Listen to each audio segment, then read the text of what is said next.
കല്യാണം കഴിക്കാൻ സമ്മതം മൂടുന്നതിന് മുമ്പ് ആത്മാർത്ഥമായിട്ട് ഞാൻ ഇനി പറയുന്ന കാര്യങ്ങൾ നിങ്ങളൊന്ന് കേൾക്കണം. എൻ്റെ ഒരു സുഹൃത്ത് വളരെ വേദനയോടെ പറഞ്ഞു, താതെ ഞാൻ ഇന്ന് 10 ലക്ഷം രൂപ കടക്കാരനാണ്. 5.5 പവൻ സ്വർണ്ണാഭരണം ഞാൻ മഹറായി നൽകിയിട്ടുണ്ട്. കല്യാണവും അനുബന്ധ ചെലവുമായിട്ട് മുഴുവനും 80% കടം വാങ്ങിയതാണ്. വിവാഹം കഴിഞ്ഞു, ഞങ്ങളുടെ യാത്രയും എല്ലാം കഴിഞ്ഞപ്പോഴേക്ക് ഞാൻ 10 ലക്ഷം രൂപ കടക്കാരനാണ്. ഇനിയെല്ലാം വിദേശത്ത് പോയിട്ട് വീട്ടണം, അതിന് കാത്തിരിക്കാം. ആ കൂട്ടുകാരനോട് പറഞ്ഞു, അതൊക്കെ ഞാൻ സഹിച്ചേക്കാം, പക്ഷേ വിവാഹം കഴിഞ്ഞ് 1.5 മാസമായിട്ടേ ഉള്ളൂ. എന്റെ ഭാര്യ പഴയ കാമുകന്റെ കൂടെ തന്നെ ഇറങ്ങിപ്പോകാൻ തീരുമാനിച്ചു. ഞങ്ങൾക്കിടയിലുള്ള എല്ലാ ബന്ധങ്ങളും അവസാനിച്ചിരിക്കുകയാണ്. മനസ്സിന്റെ ഉള്ളിൽ ആരോടെങ്കിലും ഇഷ്ടമുണ്ടെങ്കിൽ ഒരിക്കലും ഒഴിവാക്കാൻ പറ്റാത്ത രൂപത്തിലുള്ള ഒരു ഇഷ്ടവും മനസ്സിൽ വെച്ച് നിങ്ങളുടെ ബാപ്പയുടെ ഉമ്മയുടെ നിർബന്ധത്തിന് വഴങ്ങി ഏതോ ഒരു ചെറുപ്പക്കാരന്റെ ജീവിതം ഒരിക്കലും നിങ്ങൾ നശിപ്പിക്കരുത്. കാലങ്ങളായി ഗൾഫിലും നാട്ടിലും മരുഭൂമിയിലും കഷ്ടപ്പെട്ട് ഒരു കല്യാണ സ്വപ്നമെന്ന അതിശക്തമായ ആഗ്രഹത്തിന്റെ പുറത്ത്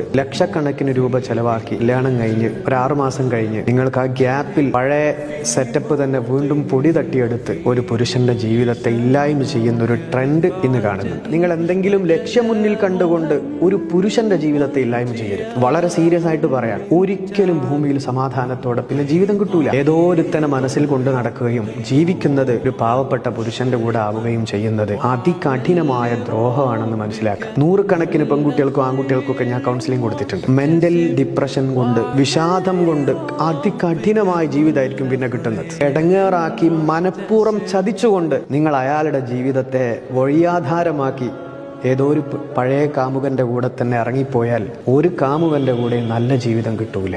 ചെയ്യുന്നത് ദ്രോഹമാണ് എന്ന് പ്രത്യേകം മനസ്സിലാക്കുക. അതുപോലെ തന്നെ പുരുഷന്മാരോടും ആണുങ്ങളോടും വളരെ സ്നേഹത്തോടെ പറയാണ്, വിദേശത്തും സ്വദേശത്തും ഓരോ സെറ്റപ്പ്, അവിഹിതം, വേശ്യാവൃത്തി, ഫിലിപ്പീൻസിലോ അല്ലെങ്കിൽ ഏതെങ്കിലും അന്യരാജ്യത്ത് ജോലി ചെയ്യാൻ വരുന്ന പെൺകുട്ടികളെ കൂടെ നിർത്തുകയും അവരോടൊപ്പം ഹറാമുകളും വൃത്തികേടുകളൊക്കെയും ചെയ്യുകയും ചെയ്ത് ജീവിച്ച് നാട്ടിൽ ഏതെങ്കിലും ഒരു പാവപ്പെട്ട പെൺകുട്ടിയുടെ ജീവിതം നിങ്ങൾ കളഞ്ഞു കുളിക്കരുത്. ഹറാമുകളും വൃത്തികേടുകളും തിന്മകളൊക്കെ നിങ്ങളുടെ ലൈഫിൽ എപ്പോഴെങ്കിലും സംഭവിച്ചിട്ടുണ്ടെങ്കിൽ പൂർണ്ണമായിട്ട് തൗബ ചെയ്ത് 100% ആ തിന്മകളിൽ നിന്ന് ഒഴിഞ്ഞു മാറി അള്ളാഹുവിലേക്ക് തൗബ ചെയ്തിട്ട് വേണം നിങ്ങളൊരു പെൺകുട്ടിയെ ജീവിതത്തിലേക്ക് കൊണ്ടുവരാൻ. വളരെ സ്നേഹത്തോടെ ഞാൻ പറയാണ്, അള്ളാഹിന്റെ ഖുർആൻ പറഞ്ഞിട്ടുണ്ട്, നിങ്ങൾക്ക് നല്ലൊരു ഭാര്യയെ കിട്ടണമെങ്കിൽ നിങ്ങൾ നന്നാകണം. നിങ്ങൾക്ക് നല്ലൊരു ഭർത്താവിനെ കിട്ടണമെങ്കിൽ നിങ്ങൾ നന്നാവണം. ഹറാമിന്റെയും തിന്മകളുടെയും നന്ദികേടിന്റെയും ഒക്കെ ആ ആളുകളായി മാറിയാൽ വളരെ സീരിയസ് ആയിട്ട് പറയാം, ഒരിക്കലും ഭൂമിയിൽ സമാധാനത്തോടെ പിന്നെ ജീവിതം കിട്ടും.